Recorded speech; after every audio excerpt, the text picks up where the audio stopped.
Texas isn't the only place with townspeople warn you about. Across the United States, there are small towns that don't make headlines, don't show up on travel lists, and don't advertise what they've become. They're not famous for being dangerous. They're dangerous because they're forgotten. These are the places where the gas station lights buzz too loud, where the parking lot is empty, except for one car you can't quite read, and where locals don't tell you stories to scare you. They tell you not to stop. Not because they hate outsiders, but because they know what happens when people underestimate how fast things can go wrong. America talks a lot about big cities and crime rates, but some of the most violent places in the country aren't cities at all. They're small towns where the margins are thin, the resources are gone, and the rules changed a long time ago.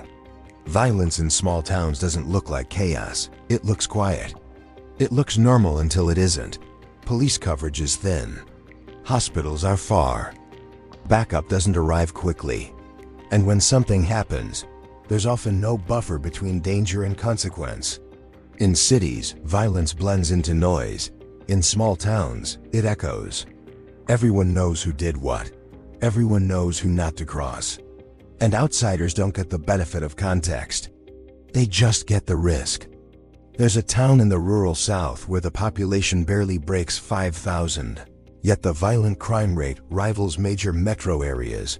On paper, it shouldn't make sense.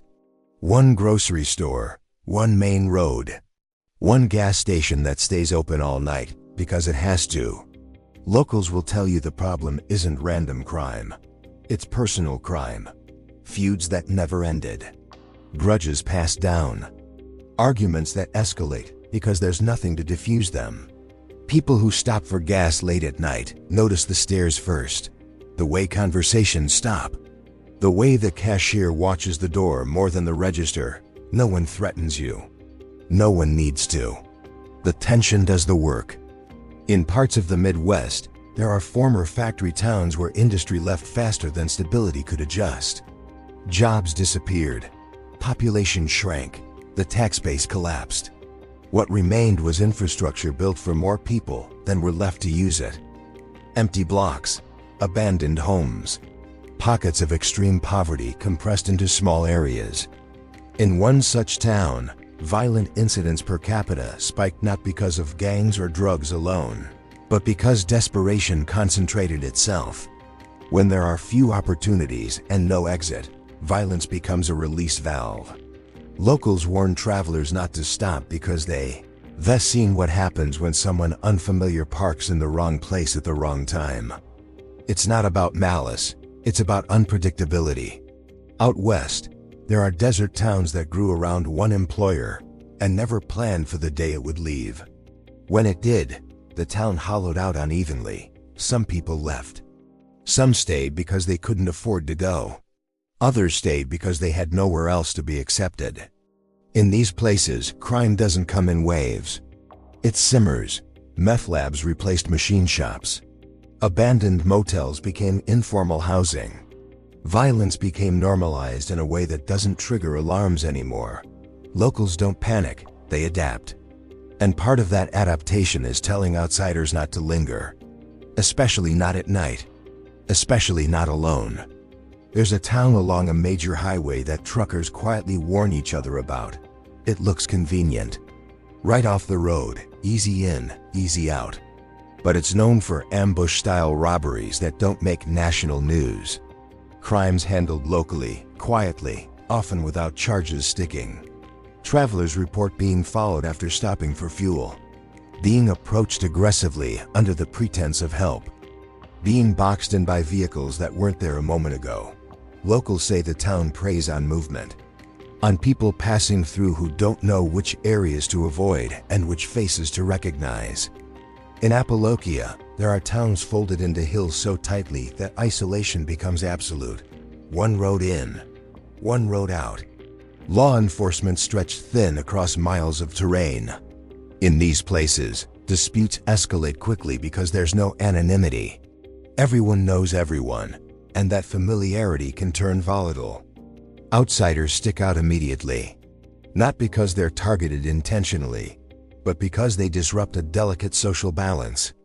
Locals warn travelers not to stop because when something goes wrong, there's nowhere to disappear into. No crowd, no escape, just terrain and memory. Some of the most violent small towns in America aren't poor in the traditional sense. They're boom towns that burn too hot, oil towns, mining towns, border-adjacent towns built around cash flow and transients. Money moves fast. People don't stay long. Accountability gets blurry. In one such town, assault rates doubled in under a decade, driven by a rotating population with little attachment to the place. Locals don't frame it as danger. They frame it as reality. You mind your business. You fuel up elsewhere.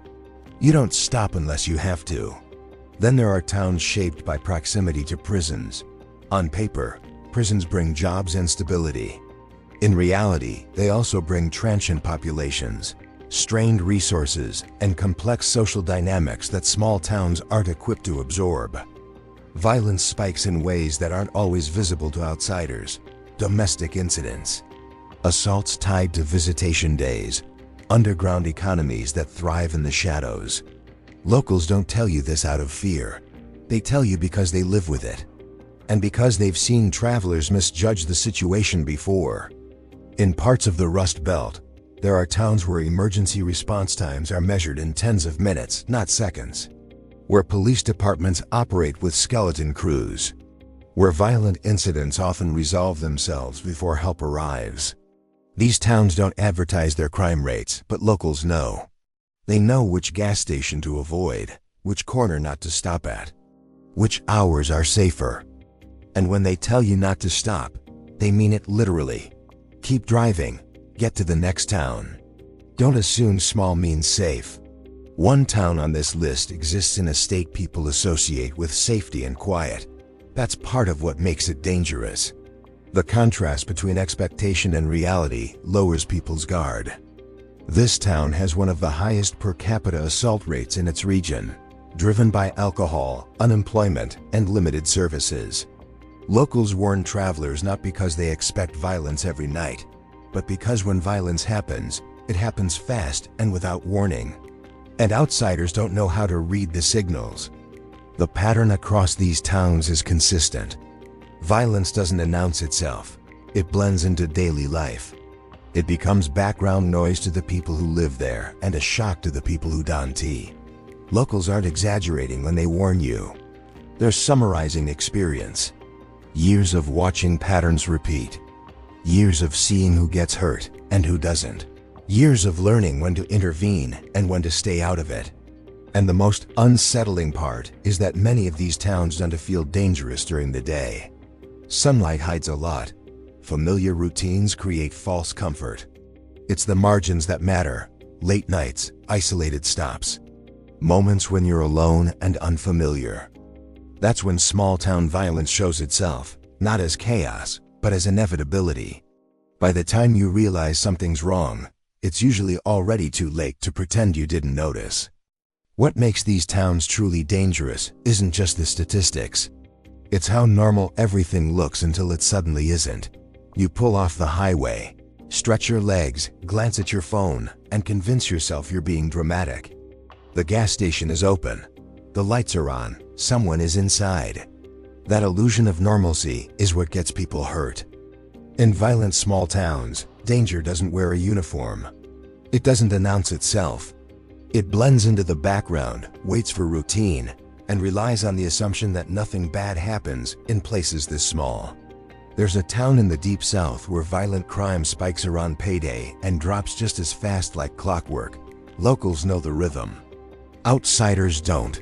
They stop for fuel on the wrong night and walk into a situation that has already been building for hours. Tensions are high. Alcohol is involved. Arguments that started in living rooms spill into parking lots. Police might be 15 minutes away if you're lucky. By the time sirens arrive, whatever was going to happen already did. Locals don't call it dangerous. They call it predictable. In the Southwest, there are small towns stretched thin across long distances, where law enforcement covers hundreds of square miles with a handful of officers. These places aren't lawless, but they're under-resourced. When violence happens, it's often resolved by the people involved long before authorities arrive. Outsiders assume that means things are calmer. In reality, it means consequences are immediate and personal. Locals warn travelers not to stop because if something goes wrong, no system is coming to save you quickly. You're on your own until you're not, and that gap is where the danger lives. Some towns earn their reputation because of what happens to people who don't belong. Not because locals are inherently hostile, but because outsiders disrupt established hierarchies without realizing it. In one small town near a state border, violence disproportionately affects people passing through. Not tourists exactly, but anyone unfamiliar. The reason is simple. Locals know which spaces are claimed, which times are sensitive, and which interactions are harmless. Outsiders don't, and ignorance doesn't protect you. It paints a target. There are towns in America where the economy collapsed so completely that informal systems replaced formal ones. Cash economies, underground trade, unspoken rules enforced socially rather than legally. Violence becomes a method of regulation, not chaos. Locals adapt to this reality. Outsiders don't see it until they're already violating a rule they didn't know existed. That's why locals say don't stop for gas. Not because gas is dangerous, but because gas stations are crossroads, and crossroads are where tensions surface.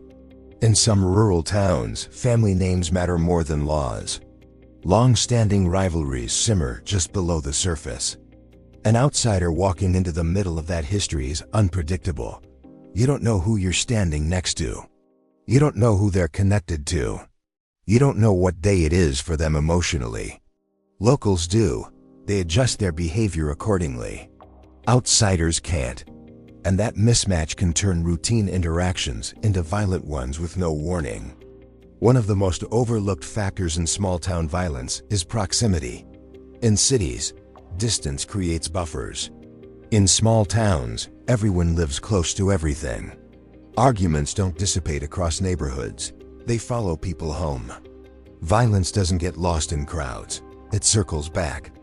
That proximity creates intensity. When something happens, it happens where people live, not somewhere abstract.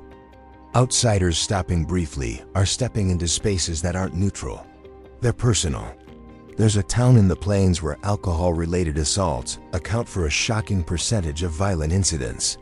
Not because people drink more, but because there's nowhere else to go. No entertainment, no outlets. The bar, the gas station, and the parking lot become the center of social life. That concentration creates volatility. Locals time their errands carefully. Outsiders don't know when to avoid those spaces. Locals warn you not to stop because they know exactly when the town turns. Some towns on this list don't look violent because they're clean, maintained, orderly. That's part of the danger. Violence here is controlled, targeted, and often interpersonal.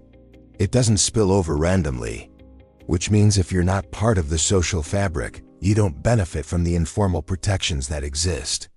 Locals might look calm because they know where they stand. Outsiders don't have that clarity. And uncertainty is risky. In places like this, violence isn't constant. It's conditional. It depends on timing, familiarity, and perception. That's why locals don't say, "This place is violent." They say, "Don't stop here." It's advice shaped by pattern recognition, not fear. They're not panicking, they're navigating. Another factor is pride. In some small towns, reputation matters more than resolution. Disrespect, perceived or real, escalates quickly. Outsiders don't know the thresholds. A comment that would be ignored elsewhere might provoke a response here. Not because people are worse, but because social norms are tighter and more reactive. Locals learn these boundaries growing up. Outsiders cross them accidentally. There are also towns where violence is cyclical. Generations repeating patterns. Children growing up around instability, normalizing aggression. Not everywhere, but enough places to matter. These towns aren't doomed, but they're fragile. Outsiders stopping briefly aren't equipped to understand that fragility. Locals are. and they protect themselves by avoiding unnecessary interactions. One town in the Northwest became notorious among delivery drivers, not tourists. Drivers talk. They share routes, warnings, patterns. This town consistently shows up in those conversations. Not because of robberies alone, but because of confrontations, hostility, situations escalating over nothing. Locals don't deny it. They explain it as stress, isolation, lack of resources. And they tell drivers to keep moving.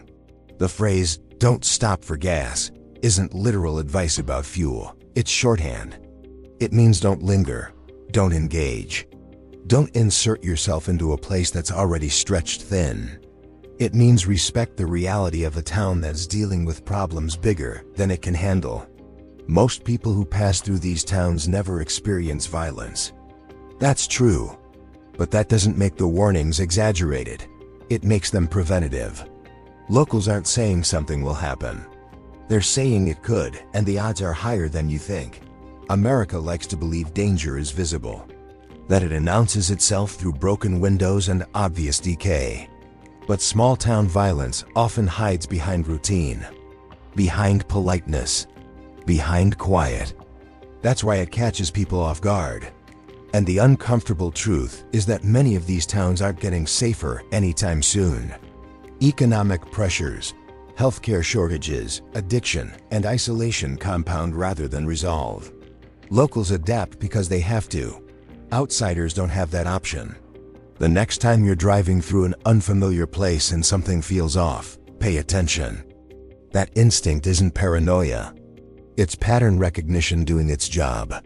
You don't need to understand the town's history to respect its reality. You just need to know when to keep moving. Because in America, some of the most violent places aren't the ones you expect. They're the ones you almost stop at.